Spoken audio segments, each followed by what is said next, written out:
Well, hello, everyone. I only got in last night, and so I feel really bummed that I missed so much of the conference, but I've been hearing all these great things about what everybody's been seeing.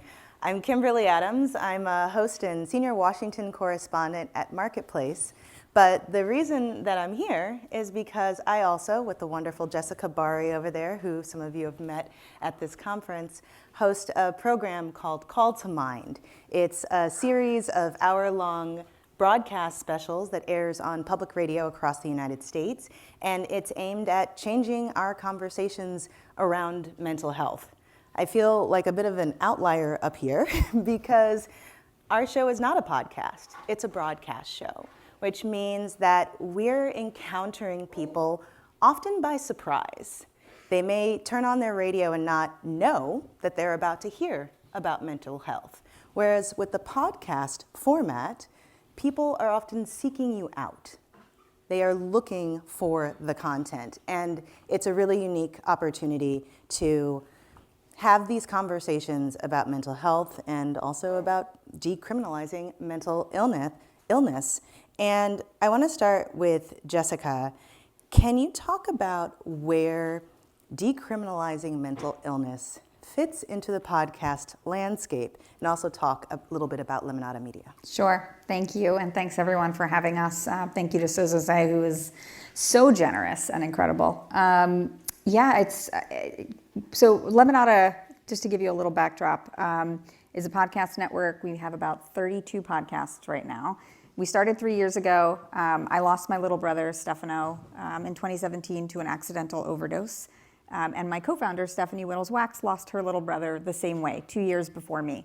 Steph's little brother was named Harris Whittles, and if you ever enjoyed Parks and Rec, Master of None, or used the word humble brag, all of those things came out of his brain. And he died, sadly, at age 30, coming out of rehab. And Stephanie and I connected through a podcast called Terrible Thanks for Asking, which is a grief show. I heard her on it. My brother had just died. I was in that place where you're like trying to keep your life together and also dying yourself. And she made me laugh. She was the funniest freaking person I'd ever. I was laughing about heroin overdose and brothers dying. And you know how it is when you're in a dark place. Sometimes humor is the only thing that will lift you out. This is why we laugh at funerals. This is how we cope. And I was working at a podcast network, a different one called Crooked Media at the time. And so under the guise of being a producer there, I made her get on the phone with me. She was pouring on a book and she was like, oh yeah, cool, Crooked. And then made her talk to me for about 90 minutes. And we did the trauma bonding thing. And at the end I dropped in, would you ever make a podcast about the opioids crisis? And she said, absolutely not. I will never talk about heroin again. But you know, things happened, including headlines in 2018 around more people dying of overdoses than car crashes. And she emailed me in the middle of the day one day and was like, all right, I'm in, let's do it. So Lemonada was born out of that, the idea that we could make life suck less for people at scale by helping them get out of bed in the morning and talking about really big, intractable, seemingly unsolvable issues. We have a series on criminal justice with Jay Ellis. We made this beautiful show with Zak and Sozosei called Call for Help around the 988 crisis. We also do some fun stuff. We have a great show called Good Sex. We do a show with Ricky Lake and Elise Myers around ADHD. And I think our entry point to this all, and to get back to your first question, Kimberly, is people are lonely, looking for community, and podcasts are really intimate. You put them in your ears by choice. Mm-hmm. You go for a walk. It's your birthday and you're grieving your brother and you're like, I need something to make me feel less shitty, excuse my language. And we make this choice to bring people into our world who can make us feel like we're less alone and help us with some solutions as well. And a lot of what we do at Lemonada, we're now 65 staff members, 80% women, 40% people of color, is we are creating platforms for people with lived experiences and actual solutions, people like Doug, to have an opportunity to reach millions of people every single day. Zak, I was listening to your talk earlier and you talked about the need for momentum and that we need to activate people. How do you feel like podcasts fit into that space and accomplish that for you? It's a great question. Thank you. Why, thank you. I almost ask questions for a living. Do you do? Yes. That's my next logical question. Podcasts are great because they're highly targeted. It's in the tech world, that's my background, consumer technology, you call it long tail products, in the sense that they might have smaller audiences. There's not a ton that have massive scale. There are a few, but the engagement's really high. So, they're listened to completion, or at least partially, at a greater level than what you'd find with other types of media. And so the opportunity around podcasts is to deliver education and or insight, potentially in an entertaining way, that could be long form content, right? So you can deliver niche or highly specific content in an educational manner, but there's a caveat to that. It needs to be entertaining, right? And so the idea around it is you kind of want to deliver, I call it news, right? Something that's new to someone, because that's how it will be retained, right? And ultimately listened to through completion. But this is kind of a grim topic, so. But the grim topics are highly engaging, right? Right, but when you're talking about making it entertaining. Yeah, but we think about your, for the folks in this room, think about your media diet. Like, what is it that we like all sorts of things that might not be considered positive or uplifting. I would say actually positive or uplifting content is not the majority of content that we consume. But that said, you want to deliver a message, or ideally, hope. You want to establish momentum. You want to activate people. You don't want people to be like, there's no hope, right? And so, the key consideration is, there's a term in management called shit sandwiches. Yeah, we've all heard it. Yeah, and in the sense that you're like, this is terrible, but this is going really well, and you also need to improve on this, right? But there's a way in which to frame it in which it can be palatable. Yeah. So the key thing is how do you keep people engaged, delivering news with educational content that focuses around activating someone? Perfect setup for Doug. If you could share a little bit about your background and how that targeting that he was just talking about works for your show, the Let's Go show that's coming up. Yeah, first of all, just thank you for Sozosei for actually having me here. I was here last year as a spectator, and just based on my background is one reason why I wanted to return. And then from there transpired give you a little bit about Let's Go show. I am a motivator, like coaching. I was a drill sergeant, so I'm a motivator. Social media, anybody knows me, thank God we're on this platform, because I would have everybody stand up and say, let's go. So that's the motive behind the Let's Go show. As I've gotten older, I'll turn 20 next year. Actually, I'll turn 60 next year. So I'm actually taking account for wisdom, and with my lived experience working, I'll start first and say, I'm a black man. That's a lived experience in itself. The military, 20 years, and I suffer from depression and PTSD because of a bombing in Frankfurt, Germany, back in '85, November 25th, 1985, right before Thanksgiving.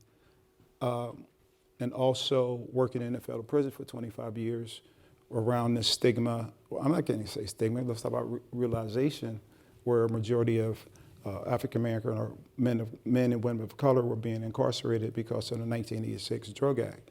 So I compiled all of that, and one of my friends or colleagues for Black Men Heal, we give free therapy to black men. I actually went through the therapy itself.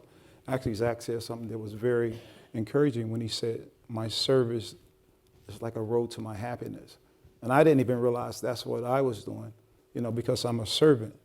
And Reginald Howard, he actually has podcast as well, the Black Mental Health Podcast. So he pushed me out there. He was like, for you don't know, OG, old gangster within our community. He's like, OG, you got to get out there based on you have so much information based on your lived experiences. So I try to interview people from their own personal lived experiences. I've been fortunate enough to be in some platforms, on some stages with celebrities and athletes. So I'm in the process of pulling them in.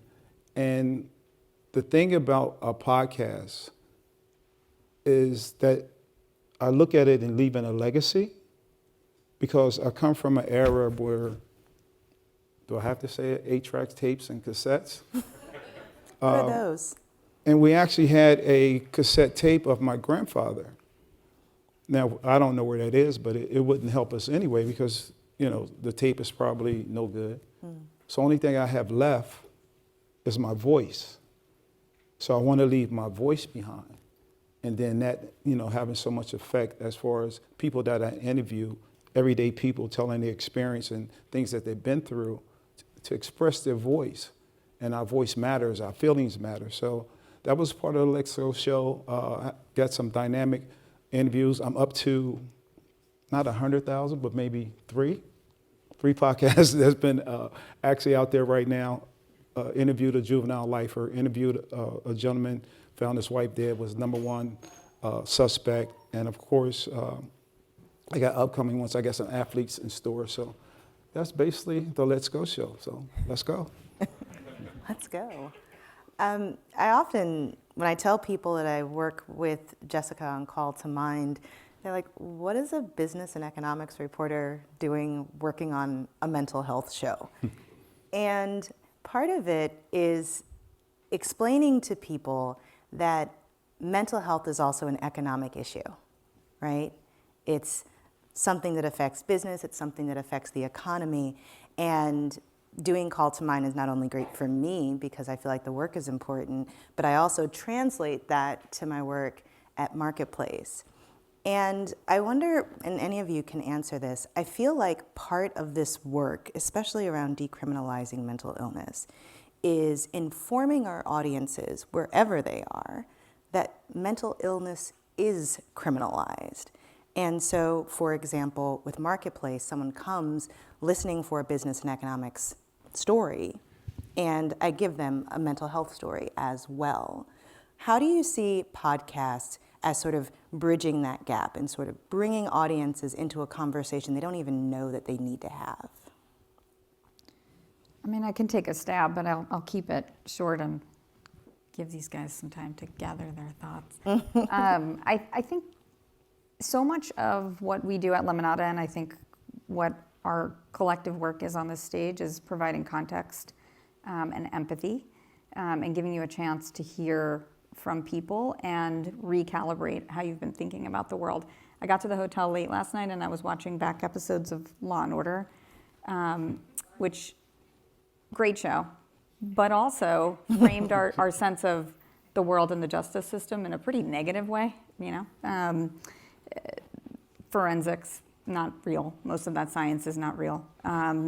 Really can't get bite marks off people in any meaningful way unless you get their back molars, blood spatter, fake science. All of it's like, but that is our reality. Like, I was raised on Law and Order. So when we're trying to create shows, we are trying to flip the switch completely for people. When my brother was alive and he had an active substance use disorder, heroin addiction, we were like, get your shit together. And in creating the show Last Day, where we explore, Stephanie and I explore, she's the host, could we have saved our brothers? It was a real journey that you're on with us. And we don't know if we could have, but one of the answers that we found was substance use disorder is not a moral failing. It is an actual brain disease. And had we known that rehab was never going to work for both our brothers, both of them went through Hazelden, both of them relapsed, both of them died. This is, my brother took 100% fentanyl, thought he was buying heroin. This was in 2017, so it was a while ago. So on the sort of cusp of that trend as well. Like he should have been on methadone for the rest of his life, or Suboxone, or another form of drug, and we just did not know that as his family. We are people of means, people of education, loved him. and totally screwed that up because our frame for what an addiction was completely wrong. And that's like media, that is training, that is people with good intent just not knowing. And I think a lot of what we do at Lemonada and a lot of what all of us do up here is to try to flip that switch for people and say, actually, the entire thing that you thought was true is not true. Mental health is not something to be ashamed, or having mental illness is not something to be ashamed of. Most of us have something we're grappling with. Some of us have big things that we're grappling with. The justice system meeting a mental health crisis often does not work. So I think a lot of it is just saying to people, let's really understand what has happened historically. We have 300 years of colonialism and a justice system that doesn't work for many people. How do we bring the mental health conversation into that as well? Doug, when we're talking about all these podcasts and all of us are trying to do good with podcasts and help people, but specifically I'm thinking about your work with Black Men Heal and your experience as a Black man, there are a lot of podcasts out there that talk about mental health issues and that actually hurt. Mm.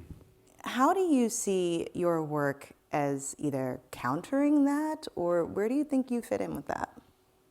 Well, I think, great question. One is the fact as far as Black Men Heal and the data that's actually being collected is actual data in reference to some of the resources that people are referencing. And like we do a virtual free space every Sunday, Black Men Heal, King's Corner. After the death of George Floyd, we had so many applicants, and it was like, what can we do? Because we have all these applicants. So we came up with a virtual free space called King's Corner every Sunday. And like we just had it this past Sunday, there was 46 Black men on this call. And the call was, what does depression look like? Like I said, I suffer from PTSD and I suffer from depression. You see me here, happy-go-lucky, you don't see depression. And when we got these gentlemen in this space, the most amazing thing about it was they wanted to be heard. They wanted to be recognized. They wanted to be acknowledged because society has beat them down so much. Society has placed a label, marginalized. So now we get these individuals into this call and acknowledge that they're there. They want to be heard. And of course, a harsh word like dealing with mental health, like everybody has a kryptonite, Superman, kryptonite. So we all have a kryptonite, and then even realizing on these calls and dealing with men, and you guys know, you're the experts. A lot of our traumas, everything that happened, sometimes happen at a young age. Mm. Especially in the Black community, we don't know how to call it. I think the word we used was crazy, and we're not going to talk about it at a dinner table. We're not going to talk about depression or anything like that at a dinner table. It's just that my family member or whether I'm experienced, I don't know how to express myself. Me being a mental health advocate in these last couple of years, things have, now I'm starting to understand the language, cultural competency, different language, like I'm starting to understand it, and I get the education coming to summits like this and being informed and listening to other individuals to go out and have all the facts. Like I come here and get facts. There are certain individuals I can reach out to, the therapists, that'll give me things that are factual. And then that one thing that I say, and this is about podcasting too, like everybody can tell a story, but everybody can't share a story. So when you're able to share a story, now you're able to impact. And of course, data and truth and things factual being a big part of that. Just so y'all know, we're going to be moving to the audience Q&A soon, so you can start getting your thoughts and questions together. But I'm wondering, how do you assess impact, either for your podcast or for your other work? Because since these podcasts are kind of going out into the ether, people are listening to them privately, how do you assess if it's making a difference? Well, there's data and analytics associated with it. You can, if you have an understanding of kind of what engagement looks like and how that engagement ultimately delivers the message, you can establish inferences around it. That said, I think the key consideration is understanding that, a listen, a completion, and so forth would hopefully deliver a message, would establish a way in which, if you have a call to action, if you have a clear set of approaching an issue, a clear path to approaching an issue, you can establish an assumption that, the education would be delivered, right? That said, the challenge I have is, especially when you're talking about awareness campaigns, I talk about systems-based change and the like, and especially with things like stigma reduction. Yeah. Often,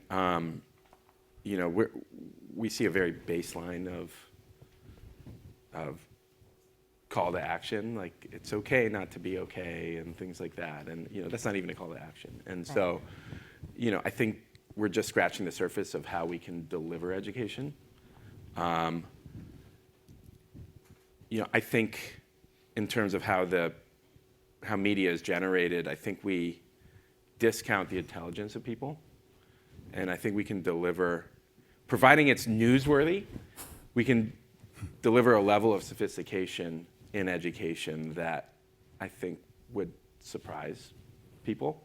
The challenge is that you need to maintain engagement, right? And so I think it's less so about analyzing what's existing and more so about reconfiguring our approach to delivering narrative. I think that's really what I would say is essential. Very few people know about, and I have certain pulpits that I get on now. I'm very, very passionate about metabolic health currently.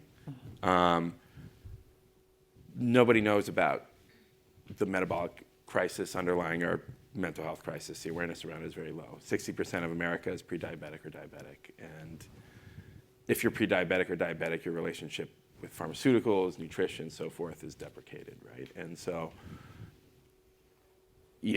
there's just an opportunity to deliver innovative narratives around all sorts of things that we're just starting to scratch the surface of, whether it's psychedelics, innovative therapy, policy change, all these different things. So it's less so about what's existing in the world of narrative, it's more so about where we can go. There's so much opportunity to educate people around all sorts of elements relating to mental health. For me personally, the current thing I talk about is mental hygiene.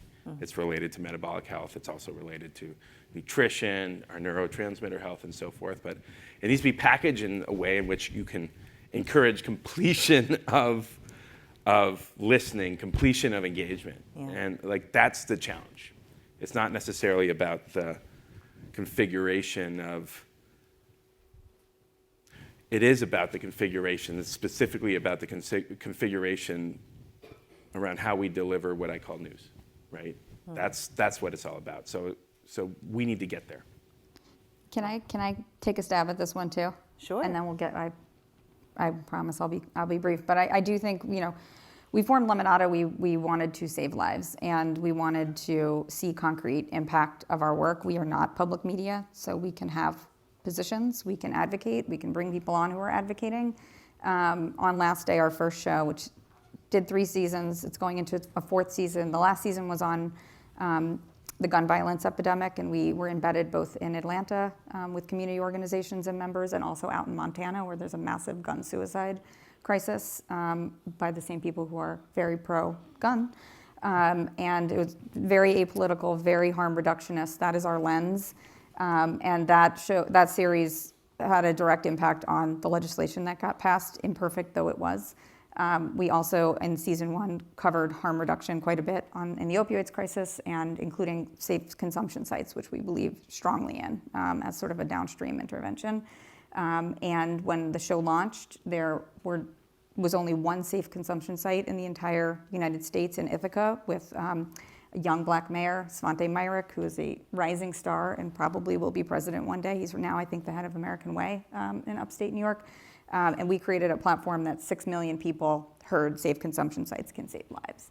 And now we have them in places like Boston and New York. It's not just because of the podcast, but this is what gets us out of bed in the morning. This is what we're trying to do. Similarly, on our series Untold Story, which is around the criminal injustice system, which JLS hosts, we just did a season on, an episode on ShotSpotter, which is this AI tech that will hear shots fired and send police to your house. It could have been a car backfiring. It could have been like an anomaly, and all of a sudden there's police in your home.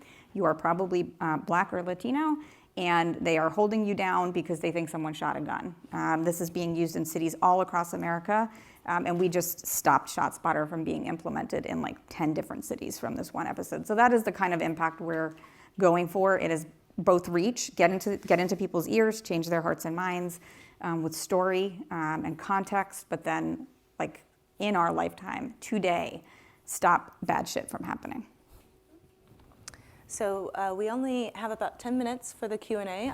So if you all could keep your questions concise, and we will try to keep our answers concise also. All right, who's up first? You? Hold on. Oh.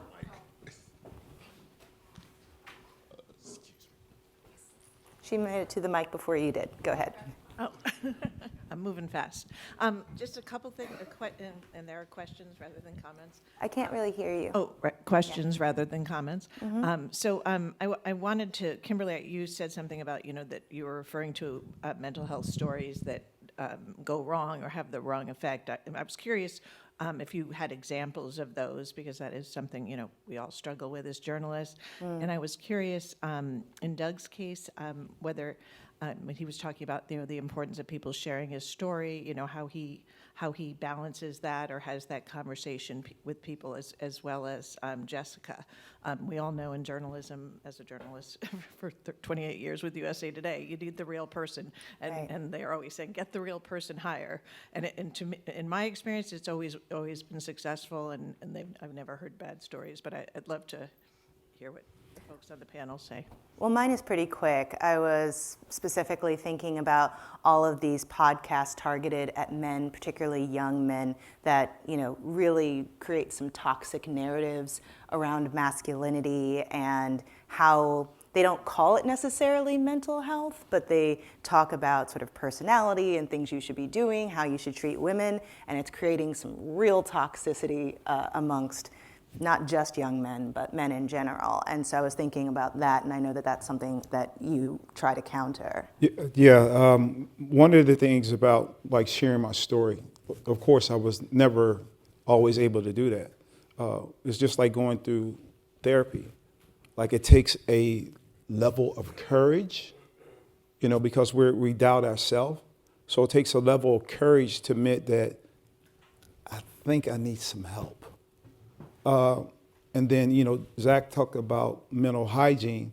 The thing that made the transformation for me, we talk about the 8 dimensions of wellness. And I had to educate myself, and that balance, it's not equal, but understanding that process. And that's where I get my healing. So then I was able to now share my story without pain. One story that I had, like when I was 4 years old, my father got murdered, shot in the head by his friend on who was the oldest. I wasn't actually there, but that trauma of years and years not having a father, everybody telling me how he died, I carried that.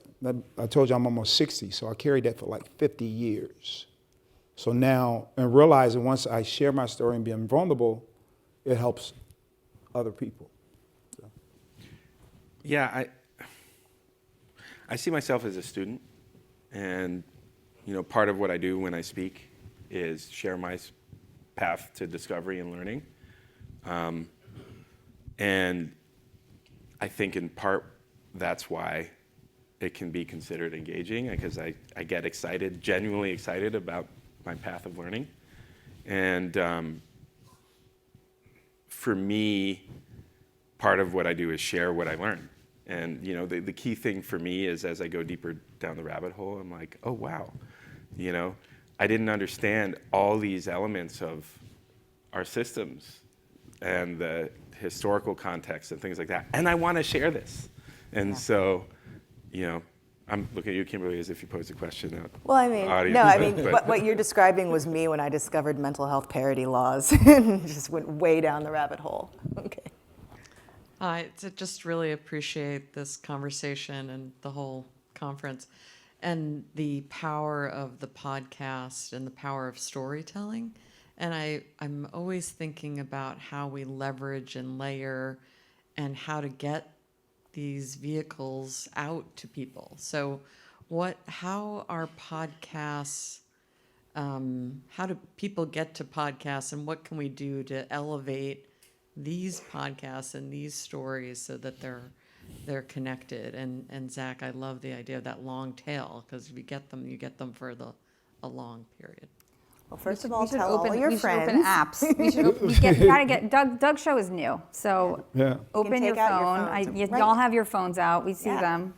Gotcha. And if you're a Spotify person, open Spotify. If you're an Apple person, open Apple Podcasts. And there's There's other the ones, logo too. right there. Yeah. Let's go show. Let's And go, rate them. Doug. And then you push the little plus button so you can follow it. Yes. So then it comes into your phone, and you don't have to go find it every single time. So go get Doug's show right now. And listen and leave comments. Yeah, And 5-star reviews. 5 please. stars, yes. yeah. Absolutely. And I'm just going to do a shameless plug here for my podcast, Make Me Smart, because actually that's another space where I often get to talk about mental health in the broader context of the news. And I'm not a mental health professional by any means, but doing this work on Call to Mind and being able to talk to all these experts definitely has made me a more informed journalist and person. So when I'm talking about the news of the day, it's from a different perspective. All right, who else? Oh, well, we've got 5 more minutes. Oh, okay, go ahead. I was about to say, I'll always come up with more questions.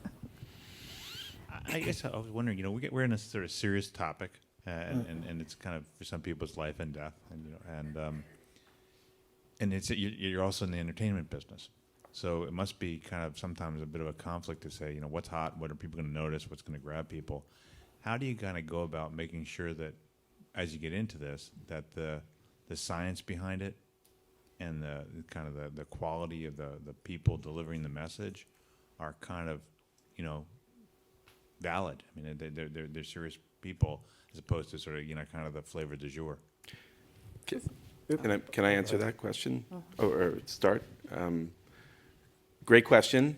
And the elements of technical and medical policy advisory are front and center here. The key thing is if you're generating content, focus on innovation, focus on new paradigms, on change, or what have you. The idea around it is to surround yourself with people who take an evidence-backed lens. So, generally, the folks who are creating content focused on that area and doing it well, surround themselves with folks who are doing the research, who are understanding the good, the bad, and the ugly associated with elements of things like innovation. All right, we can probably squeeze in one more question real quick. Make it quick, I promise. Hi, I'm curious about storytelling. I want to pivot back to that and what it means to be storytellers, but also share stories and uplift stories that are not our own. So what I'm curious about is how do we approach sharing stories with care and intention and justice while, having platforms, but kind of if there's an approach or framework that you specifically use when uplifting other people's stories. Jessica, this one's perfect for you. Yeah, I can get us started.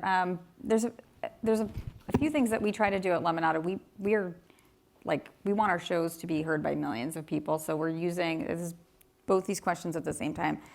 We're thinking about how to create a container that will be wildly entertaining for people while serving them, the Lemonada, the education that they need, the reframing, the context, the solutions, and creating platforms for people who actually have them.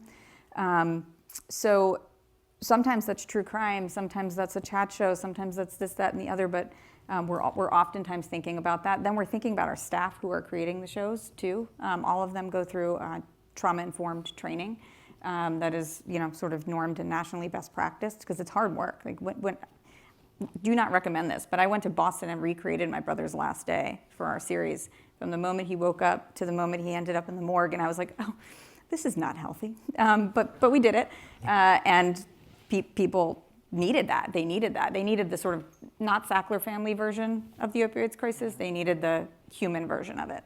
And so it's important work, and it is reaching millions of people, but it also needs to be right. It needs to be fact-checked. We work really closely with lots of foundations that you all know, JED Foundation, Sozosei, Marguerite Casey Foundation. If there's a big foundation, we're working with them, and also lots of nonprofits to make sure that the stories that we're sourcing, the experts that we're bringing onto our shows are good and giving people, what they need. So we're pretty careful from soup to nuts, but it is hard work to do all of that, check all of those boxes, and also consider diversity in every sense and solutions that actually have worked. Can I make one last comment? I know we are Real quick. just going back to her question and experience in podcasts and even learning about telling my story. I had a guy up in Boston through social media DM me, a DJ, and he said, OG, you got to account for the details. Mm-hmm. The details of life, of every day. Every day we have a story. You meet somebody, there's a story. You go outside, there's a story. Every detail is a story. Only thing you got to do is edit it, as in the book, editing, thanks to Julia, and be able to edit that story and then share that story. That's a perfect way to end. Thank you, Doug, Jessica, and Zak.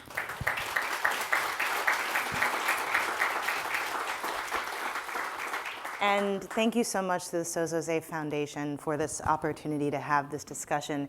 And I hope you all will not only listen to our podcast, but also find something to take with you to do that activation that he was talking about earlier.